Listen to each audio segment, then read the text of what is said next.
Olá, colegas, professora Clarissa, professora Ana Paula. Eu demorei um pouco para gravar esse vídeo porque eu estava digerindo várias das informações e o que nós conversamos e lemos também.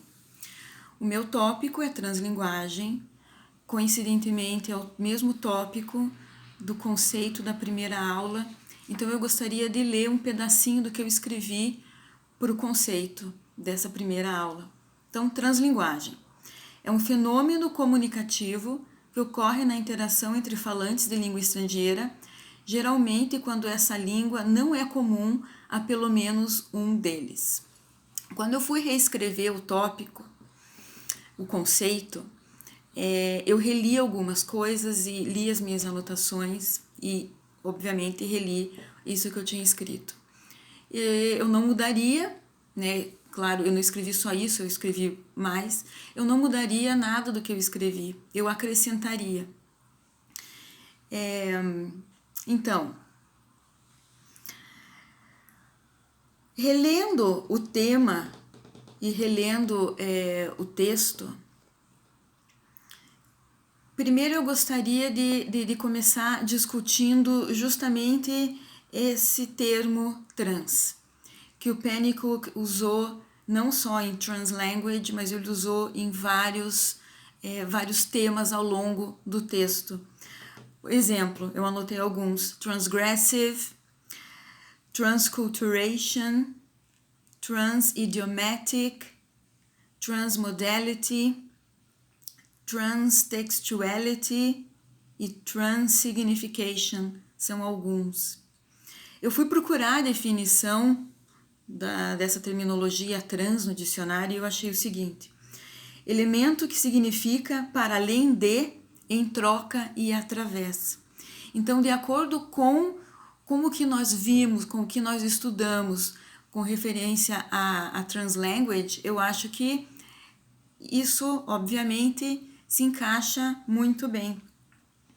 E uma das outras coisas que eu fui anotando durante a aula, como definição de translíngua, foi: não existe língua como um sistema, e sim um repertório. E isso, com certeza, é muito interessante. Eu vi a repetição dessa questão de repertório em outras pesquisas, outros textos que eu li, e eu encontrei também um vídeo da Ofélia Garcia, que inclusive chegou a escrever um artigo com o Pennycook. Se vocês quiserem, eu posso mandar o link depois desse vídeo para vocês, que é bem interessante. E ela definiu, ela trouxe uns termos, levantou umas questões bem interessantes que eu gostaria de citar. Uma dessas coisas é que a translinguagem é o uso da língua de acordo com a nossa perspectiva pessoal, ou seja, a translinguagem para mim é a minha perspectiva de língua, para vocês, a perspectiva de vocês. Então, eu seleciono a partir do meu repertório o que eu considero apropriado para comunicação num determinado momento sobre um determinado tema. Bons exemplos, obviamente, comunidades bilíngues, crianças que são criadas em contextos bilíngues, plurilíngues também. Uma das frases que a Ofélia falou, que eu gostei muito, eu anotei e gostaria de citar também, é que o poder está na língua e não no falante. Isso é uma coisa, é o que normalmente acontece e deveria ser o contrário, né? Com certeza, porque já que nós selecionamos a partir do nosso repertório, então essas seleções são diferentes. Então, os falantes, obviamente, têm repertório diferente e vão utilizá-los de maneira diversificada.